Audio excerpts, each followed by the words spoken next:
After the dark days of back-to-back relegations, Wolves cruise back to the Hello, Championship. Mikey, is that you? Shush! Hello, here he is. There's someone talking here. Come on. We've got double Mikey Burrows going on. Welcome, everybody, to Wolves ReReviewed. I'm Mikey Burrows in stereo, baby. Tim Spiers from The Athletic and comedian, podcaster, Wolves fan Tom Parry with us as well. And boys, there's no real need for you to say anything. This DVD is absolutely top notch. Let's just sit back and enjoy. You've got it covered, right? Yeah, we're here to reappraise your work, aren't we? It's the Mikey Burrows show. Well, I mean, you know, some say that this was so good they could never possibly follow it with another, and so there hasn't ever been another DVD. So we're watching the last ever season review put out by the Wolves. Yeah. God, that makes me sad. That does. It's like what did they go out of fashion or something? I mean, you can't beat a good season review, surely. Well, I mean, 15-16 that followed was obviously a pretty dour year. So I think there was some talk that we might have done one that year, and then it was kind of decided no one would really buy it because we didn't really do anything. Then 16-17 was the whole Zenga-Lambert thing, and by then... by then, like... the internet had kind of taken over, and the highlights of all the games are all on the Wolves YouTube channel. Yeah. Internet was still in its infancy back in 2015. No one had heard of it. It was a different time, wasn't it? It was a different time, 2015. Carrier pigeons, you know. I still don't think you can't beat that feeling of having a DVD that you can stick on before school when you're having your cereal. That's that's the key time for watching a season review on it. Yeah, someone will turn the internet off one day. They should have done one for the championship promotion season, I thought, but yeah, like you said, Mikey, you couldn't be followed. Well, set the scene for us, Tim. Where are we at this point? This was a fun season. So yeah, this was the year after the title-winning League One campaign, record-breaking season. Wolves are back a club on the up again, and they continued that momentum from the title-winning season all the way through this year, really, and had another pretty successful season, I think, and surpassed expectations. So yeah, lots of happy memories coming up. That was the nice feeling about this season, wasn't it? It was like, it felt a lot of positivity back around the club, and almost like a nothing-to-lose attitude here. Kind of, you know, newly promoted in the Championship. It's a bit like... You know when Who Wants to Be a Millionaire's back on, and they can set their lifeline at 32,000 and then just have a punt at the question. Brilliant.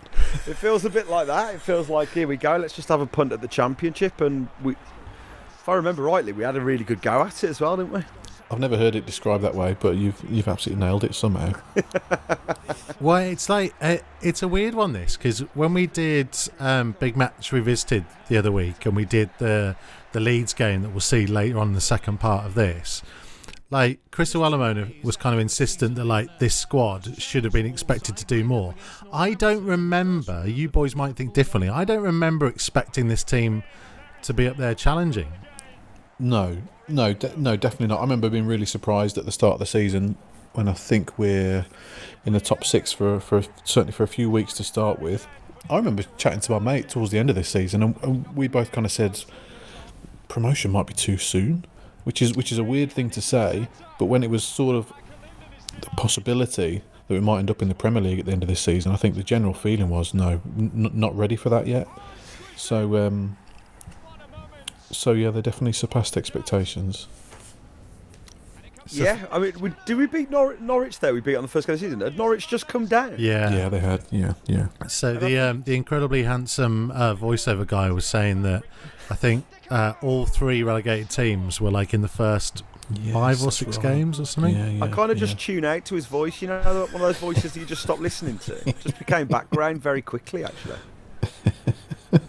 Who said Oh, that? he doesn't like that. He doesn't like that. Like that, does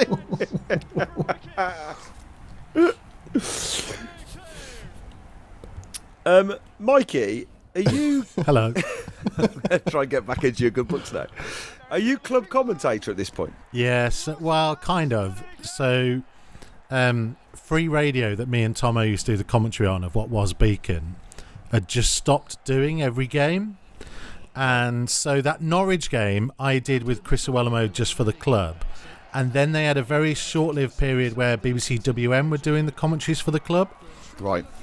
But the powers that be didn't like it because BBC were quite, I don't want to say negative, but you know what I mean, questioning things a little bit more. They weren't as quite partisan as we were. So it's actually the Millwall game that comes up in this season is the first one that I'm kind of officially there as Wolves player, I think it was at the time. So this season we did just for the club, and then Signal 107 kind of took me and Tomo on to do it as a pair, both for Wolves and for Signal the following season.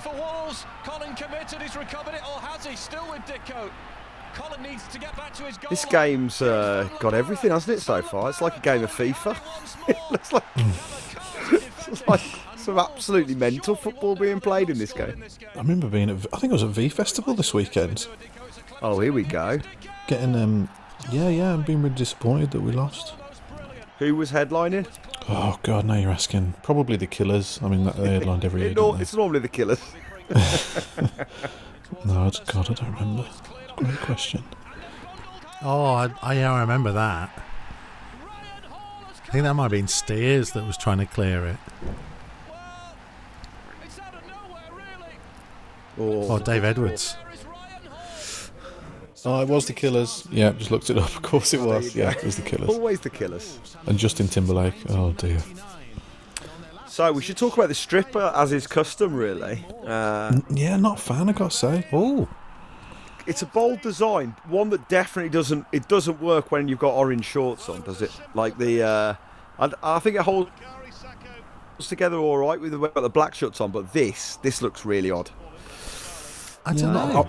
I really Not like the a away classic. kit from this It season. isn't a but- classic strip, is it? No, it must be a Yeah. difficult challenge because you've got to do something different now every year, right? It used to be Yeah, 2 you've got years, to try and didn't it? mix it up. But You've got to do thing something is- different to get people to buy it. Oh, But Badgie you wanna- Van Power refusing to pass to a teammate in wide open space there. Might see that a few times. Still getting paid though, Mikey. Still getting paid. You've got to do something different, but you've got to try and stay true to the traditions of the strip, right? So I appreciate that.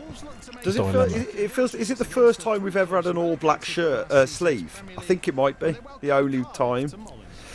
I don't know. I think it might be because obviously, I was working for the club and I have a lot of happy memories of this season that I quite like it. Yeah, that's it. If it's a season you enjoy, the kit's always better, isn't it? And I think, it's all right. What house is a bit of a, I don't know, it's a slightly odd sponsor, I guess. Oh, what a ball! It sounds like something a takeaway driver asks you when he calls. Fantastic. So true. I mean, there is part of this season where it's like just sit back and enjoy the Kevin McDonald masterclass of passing. Yeah. Yeah. This was his second of 2 sort of peak years, wasn't it? Oh, so good this season. So, and who else? Who's with him in midfield then? We've got Dave Edwards. Pricey, Lee Evans played, I think, a lot at the start. George Saville. Sako. Sako's on the left, James Henry on the right, or Rajiv Van La Parra, Dicko and Leon Clark. Afobe comes in halfway, doesn't he? I think Yeah. it's January. Dicko, Sako. Well, they have real problems with the strike force in the first part. Mickey Jacobs in support as well. Oh, cracker. Plenty of vowels in this team, aren't there? That's what everyone was just thinking. It's a real Scrabble team, isn't it? Like, you look at the amount of vowels that are going on that team sheet. Sagbo, Afobe.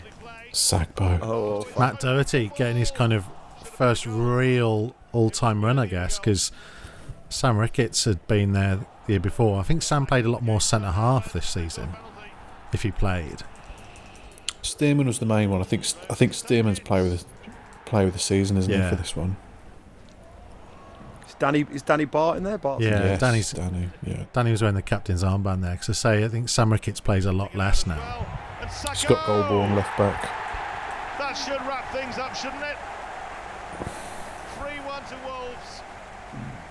Surely no coming back. So I might look up. I can't remember who From played 5 up games saw front. in Wolves those third in the games. table at the end of August, having beaten the 3 relegated teams from the Premier League.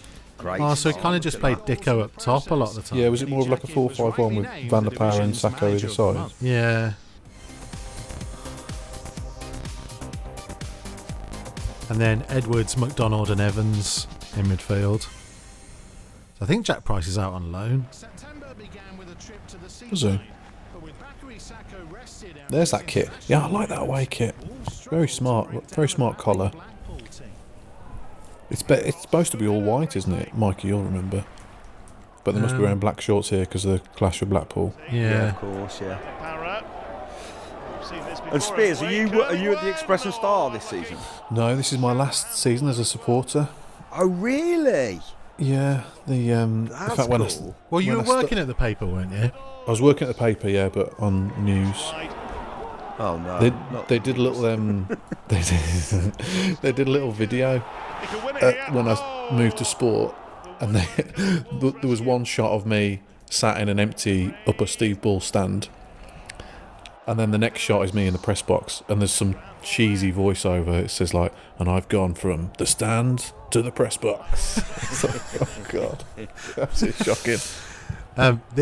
Like Blackpool, by the way, like Wolves. I can't remember where we had both sides, but that stand, because it was fairly temporary.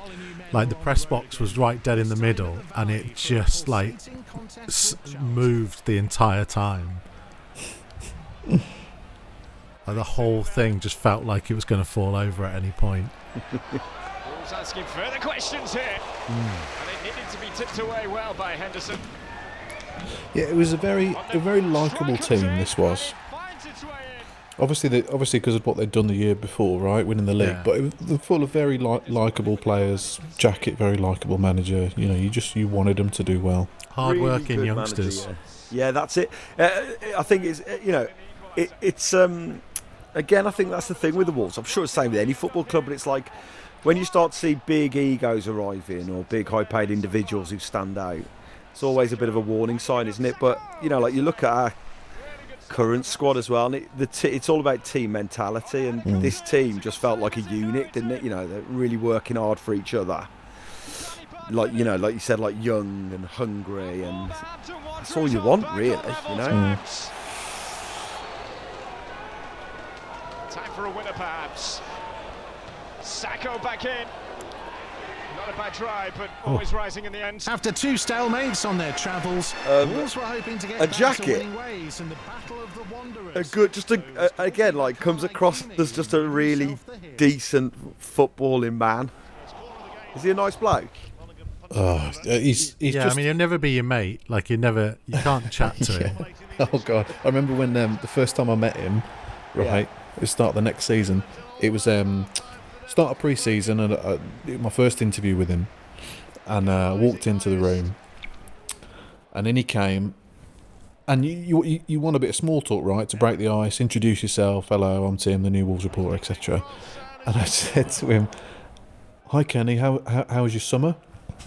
And he thought it was the start of the interview. So he was like, yes, it's been very good. Yes, yeah. Back in training now. Yeah, really good. Like, it's just an example of him, like, just, as Mikey says, he'll never be your friend. There's no small talk whatsoever. Tom, we had one, right? It was his birthday, and we were set up to do his weekly interview. Yeah. And we're just kind of filling time while they sort the camera out.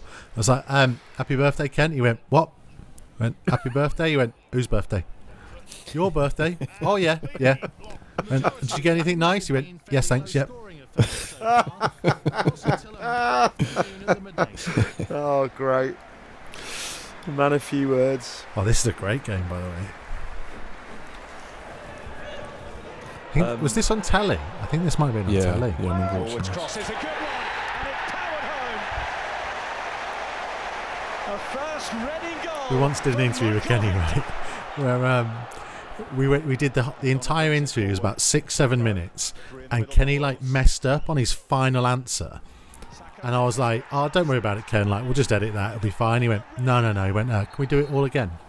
I went, what? Just that last question? He went, no, the whole thing. I didn't think I was very good. So, you want to do the entire 7-minute interview again?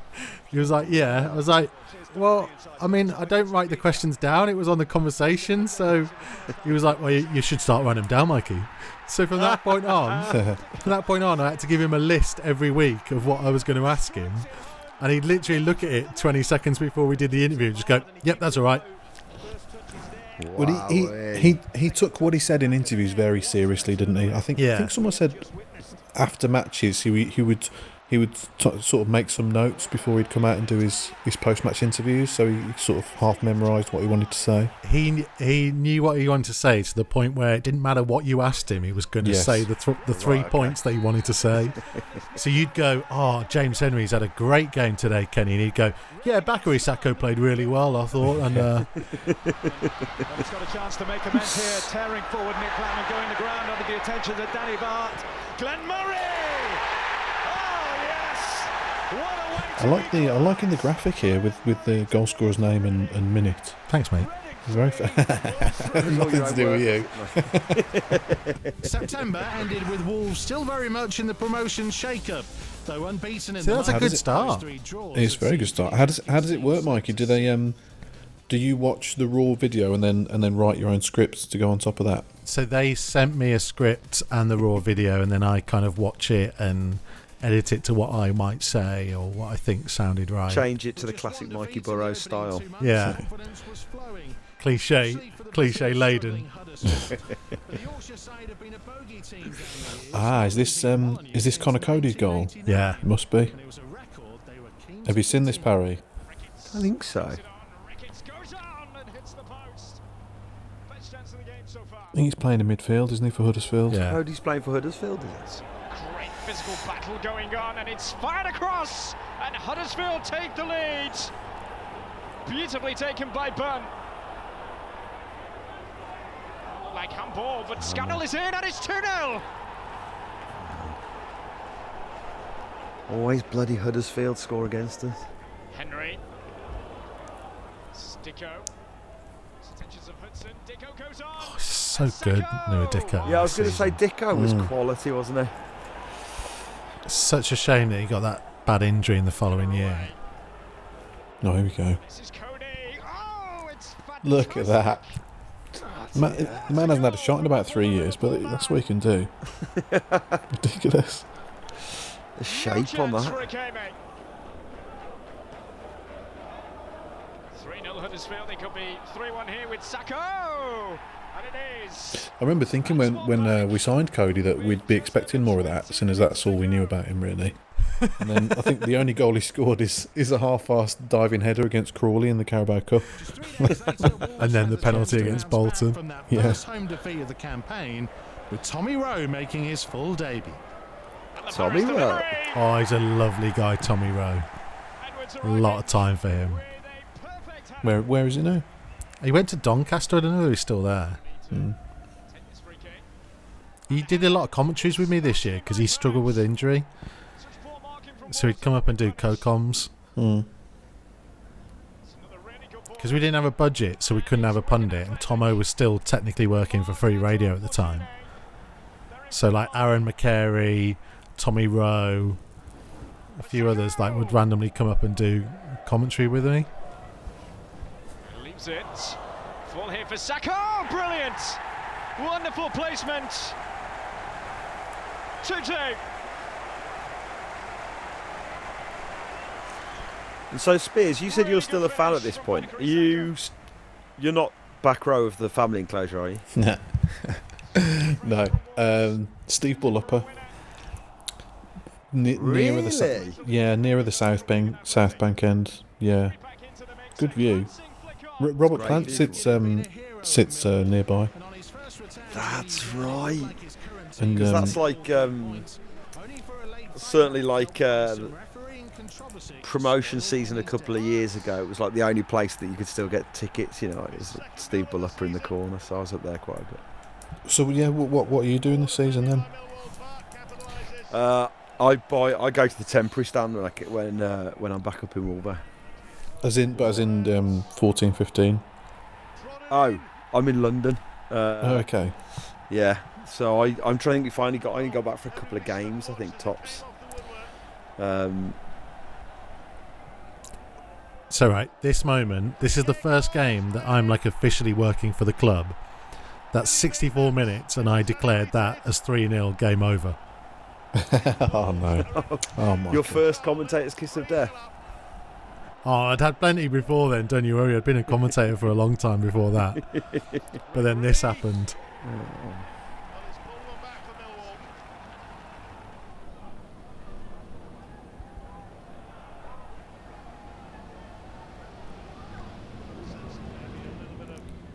And it's one of the angriest I've ever seen Kenny after the equaliser in a minute.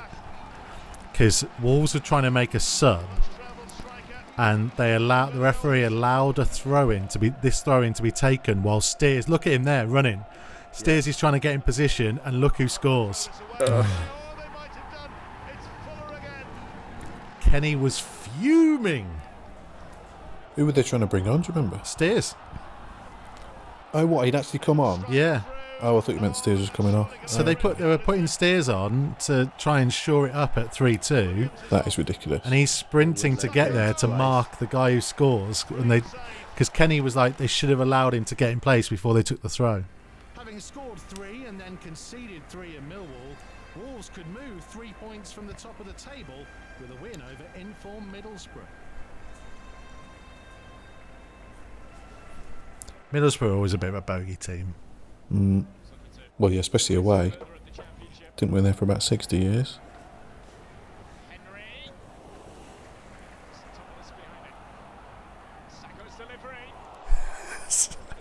Doesn't matter where it is. Sako just goes for goal on almost every free kick. He was. I mean, he was brilliant, but yeah, he was frustrating.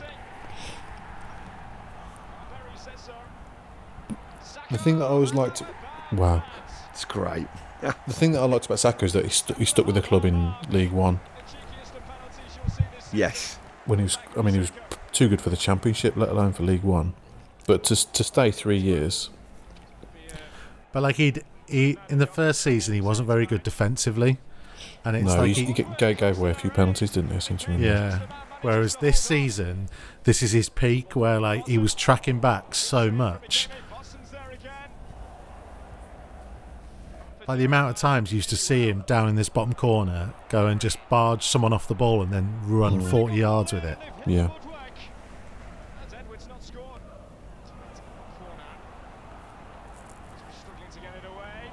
Oh. So when do we sign a Phoebe then? January. That's Afobe at this point is on loan at MK Dons when they beat Man United in the League Cup. So yeah, scored a couple then, didn't he? Yeah.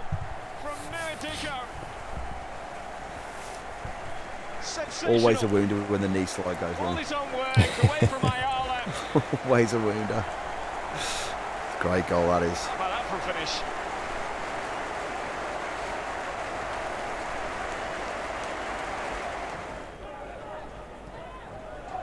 Tim Moore goes, Henry's ball in.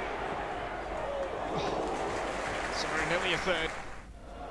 Leon Clark's second spell with Wolves hadn't really got going, but the big striker would make 2 vital contributions late in games against Yorkshire sides. The first, part of the fight back at Leeds. Looking for Morrison. Lovely flighted pass. Morrison's little ball finds Antonucci with the shot and with the goal. Legs. Mirko Antonucci gets his 4th goal of the season and Leeds United are in front. Jacobs with the free kick. Silvestri with the save. Wolves' best chance of the match so far.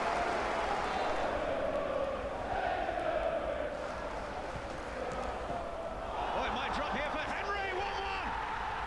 1-1. Such a fortunate series of events. Absolutely smashed it. Yes.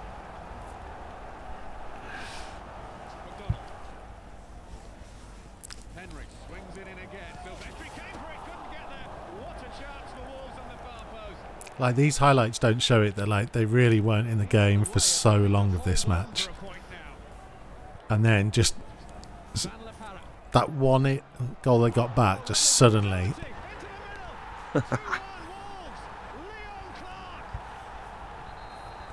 Thoughts on Leon Clark? Noises on Leon Clark. Yeah, we'll leave it at noises.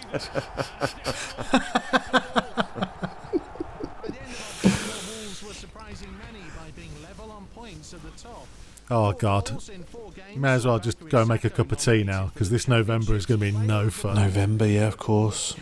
We are right up there. Look, so 2015. Who went up this season? Bournemouth, wasn't it? Was it Bournemouth? No, Yeah, I think it is, so. isn't it? November began with a pretty scrappy derby against Blues in Gary Rowett's first game in charge. I remember Blues. Hadn't Blues lost 8-0 the week before?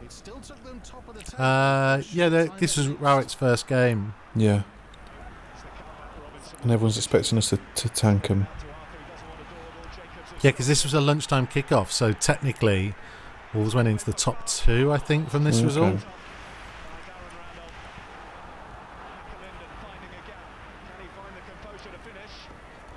Yeah, Leon Clark. It was weird when he came back. Was he at Coventry and just banging him in for fun? Yeah. And we Well, signed him a season earlier. So the story goes that they were trying to sign Callum Wilson, Oh, yeah, of course. and Wilson ended up going to Bournemouth, and Yeah. so they got Clark instead.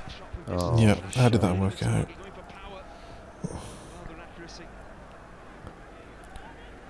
Because it was also around this time that Kenny Jackett had a bizarre love affair for Chris Wood. Yes. Desperate to Yeah. sign Chris Wood. Yeah, at least 3 times. Yeah, And Patrick Bamford. Yeah, that was the annual transfer window rumour.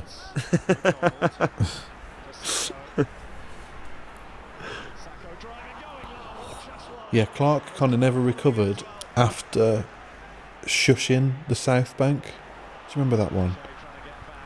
He got a bit of stick. It must have been in the Hoddle era. Got a bit of stick, he scored, and he shushed the South Bank, which isn't the smartest thing to do. Because the South Bank never forgets. what about the Steve Bullupper? Steve Bullupper sometimes forgets, but not the South Bank. Yeah, so they're technically joint top of the table at this point. That's amazing, isn't it? Clark. And Sako! Misses it. Wonderful defending. Well, yeah, I mean, history would have been different, wouldn't it? If they'd have gone up this season, Steve Morgan would have stayed.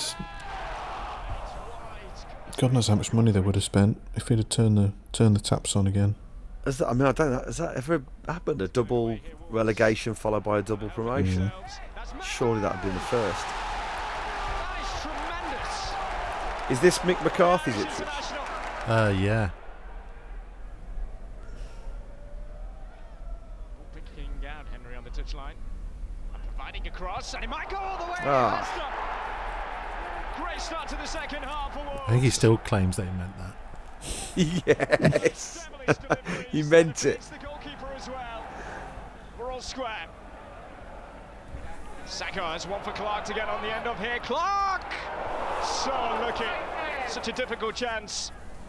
It's given straight to McCall. Yeah, I mean, I think Nouha Dicko is struggling with an injury around this point, which is why it dipped off and why you see Leon Clark starting a lot more games. Yeah, it felt the goals dried up, didn't they? Because you saw Liam McAlinden came in to play against Blues in that game. And is this when they go through that raft of very questionable loan signings? Yeah, Yannick Sagbo is on loan at this point. Yeah, and then Danny Graham's at some point as well, isn't he? From Sunderland, was it? Danny Graham? I think Yeah, so. you might be right. I mean, we'll just talk over this because there's no point. Everyone's Oh gonna hate god, this game. was horrendous.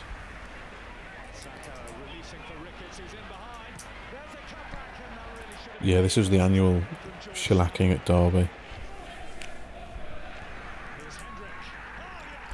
We had Aaron McCary came to do the co-coms with me, so we had comms cam.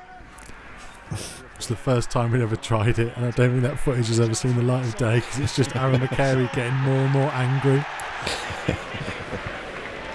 Martin Hughes acting really well, and what a great ball that is for Hendrick! A sublime Derby County I'm ball. sure Kenny, I think Sam Ricketts came back into play in this game. Yeah, he did. Trying something a bit different. That comes back off the post from Leon Clark. Lovely early ball, and it's a tackle for Russell. Because Derby had kind of spent money. Yeah. It's the weirdest thing for Derby. Well, they were top for a long time and then finished outside the playoffs, didn't they? I think that season. They didn't Massive even make joke. the playoffs. I think so. Yeah, they finished below Wolves. But a second half collapse would see more East Midlands misery. Your voice sounds younger, Mikey. I was a lot younger. Sounds 5 years younger. See, there was Danny Graham. I think this is his first game. He scored a goal though, didn't he? At some point, he got one. The fingers from Ikeme helps it onto the post. Yeah, in a couple of weeks. More incisive. Fryan. Unlike Sagbo. Ball in the back of the net. No flag, and inevitably Forest have their goal through Britta Sombalonga. Another Forest corner, another opportunity to make the game safe. And Forest have they've always done got it. a weirdly good record at Molineux as well. Yeah, always a good game, Forest. On towards Doherty again. Don't mind Forest. Low shot blocked. They're, Yeah, they're a club I'd be happy to see back in the top flight. yeah, they're quite similar to Wolves, aren't they? In many Yeah. respects. Yeah. I got a lot of time for Forest. That great. guy, Really good. what a shot! That was Spiers.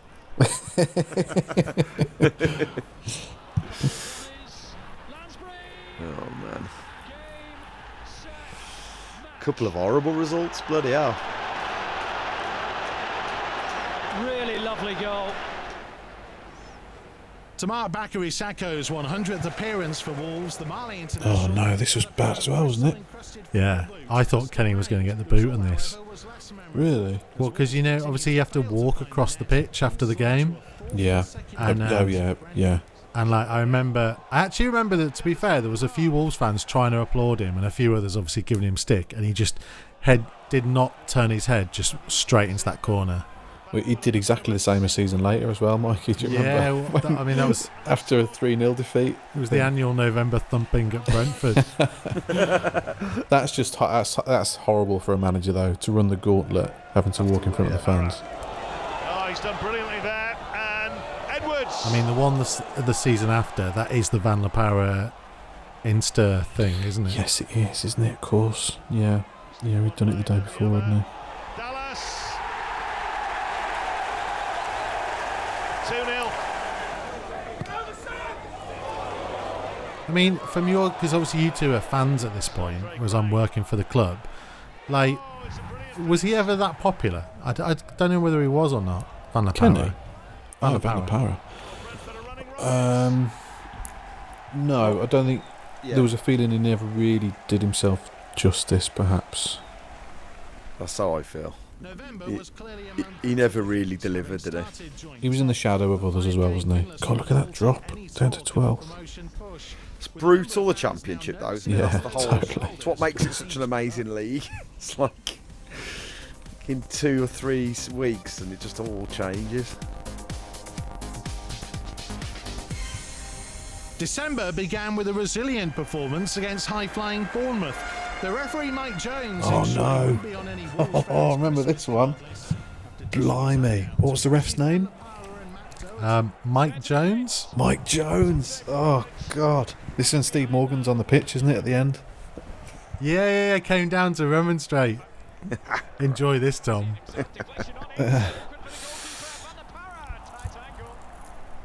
Yeah, Bournemouth getting the benefit of questionable refereeing decisions. Not for the first time. In towards Graham, and it's in. It's a great finish. The faintest of touches. And Wolverhampton Wanderers. Because this is the problem. Because Nouha Dicko was injured. Like, nobody else could do that role that Dicko did. There's Yeah, one. that's it. Parry has been sent off. Like, Yeah, the goals really dried up, didn't they? well, it's not because it's like you think because he's small, like it's weird for a small guy to play one up top, but because he just chased everything, Yeah, so strong as well. Richie. Francis and because they didn't have that pace up top, teams were able just to defend a lot higher, because they knew that like Danny Graham or Leon Clark were never going to run in behind them. Again. Oh, wonderful defending, keeping out Wilson and Richie. Finally, they make it count, Bournemouth. This is Matt Doherty. Challenge from No. Doherty. Oh, this could be another red card. Oh, it's incredible. It's a terrible decision, that is. 5 defeats in So a they row don't show and it there, but 6 without a Morgan- win. Steve Morgan. Goes down on the pitch. Yeah. Walks into the pitch as the referee's walking off. Angrily, classic finger point wagging in his face. And we had him on the podcast to do with Jackie Oatley a few weeks ago, and it was all getting a bit heavy. The conversation was, and I thought I'd bring up Bournemouth as like a bit of a, oh, do you remember that? You got carried away there, Steve. That was funny, wasn't it? And he was like, I'm still angry about it. He's a cheat. He cheated us out of that. I was like, okay. Still livid. See, this is a pivotal moment. This because so results had not been going well. Yeah. Yeah, which feels a bit harsh looking back if he was under pressure, because they hadn't spent a huge amount of money, and No, I that's think mid-table was sort of fair enough probably, but because they'd started the season so well. George Saville was a free transfer, a young kid from Chelsea who'd been on Yeah. loan at Brentford the year before. Van der Power was free. Van der Power was he's like about 400,000 or something, but nominal. Certainly in today's money. Here we go, Super Kev. Leon. He only scores in Yorkshire. It's a great ball, that is, isn't it? Having stopped the rot, the mood around Molineux was high for the visit of struggling Brighton just before Christmas. But Darren Bent helped himself to a gift early on, leaving Danny Barr to salvage some festive spirit. Darren Bent's in the Darren middle, Bent. and back among the goals. Don't remember him ever being at Brighton. He's been everywhere. Ball in, Sako. Great block. Sako. Strong, powerful, quick, Oh, Really good. persistent. Should have passed. Definitely should have passed them.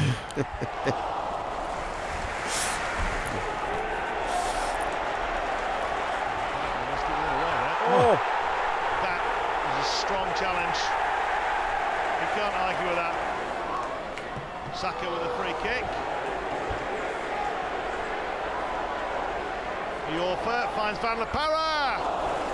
yeah. So what's kind of slightly forgotten in this period is that because of the troubles that they'd had, Dominic Iorfa makes an emergence, and then so does Courtney Hawes. Yeah, that's right, isn't it? Of course. Courtney Hawes from Wickham, was it? Yeah, and he was he on loan at Gillingham for a little bit? And where does both- Iorfa come? Where did we get Iorfa from? Southend, He was I from, think. Southend when he was about 15, I think. Oh, look at that kit. That kit's majestic. I really like that kit. Yeah, it's decent, isn't it? Good clean lines. Very clean.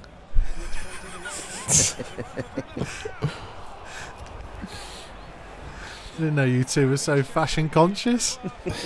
Oh, look at the lovely clean lines. Moving into the box. Help provided by Sako. Well, Edwards is in there, and Gomez able to This game, by the way, they were redeveloping the stand where the camera is.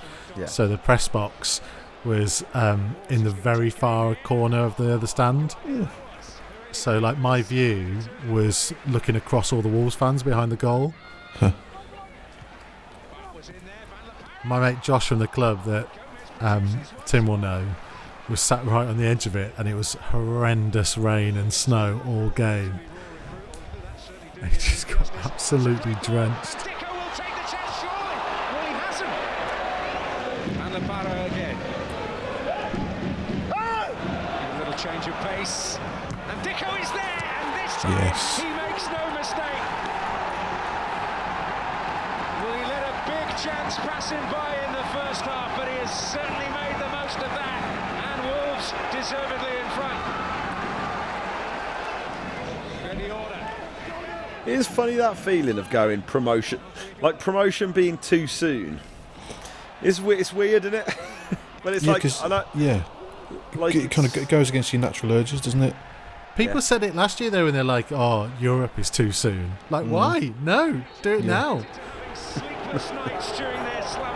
5 straight defeats. I think But he can rest it definitely shows you're a certain age when you're starting to say things like promotion's probably too soon. Because, like, obviously, when you're a kid, it's do or die, isn't it? It's like now or never. Brentford. Now revenge was in the air for the return clash at Molineux. Kind of to play the long game. That's when you know you're slipping towards middle age. Oh, it's a great hit. It's a spectacular save from Mikey, tipping it onto the post like that. The flag stays down, and here goes Nouha Dicko. And Wolves lead. Bang. Dicko making sure. Where's 2-2 Dicko game now? time now. He's in Holland. isn't Twente? he? Is it FC What's Twente? that? Is that in Holland? Oh, and touched on. Needed the He came on for the big match we visited the other week. Did Loved he? talking to him. Yeah, he's a legend. I love Nouha. cross. Oh, superb. Superb. Brentford, and it's finally been put in. What a sloppy goal! And the McDonald within the final touch. Yeah.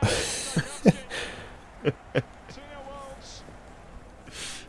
Henry. Yeah, Dicko's great. He just plays with such joy. Yeah. Do you know what I mean? It's going to be a second Yeah. yellow card. And he is off. Oh, it's deflected apart and it's into the net. All hands to the pump for Wolves defensively here. No, these Anywhere periods will when do. like, you just always thought something's going Ambitious to happen efforts. later on. But he came in with the Something save. about this team. Well, that feels like a good point to take a break, boys. Yeah. It's not, apart from November, they've done pretty well, to be fair. I mean, we're still only 3 points off the playoffs. Anything could happen. Anything could happen in part 2.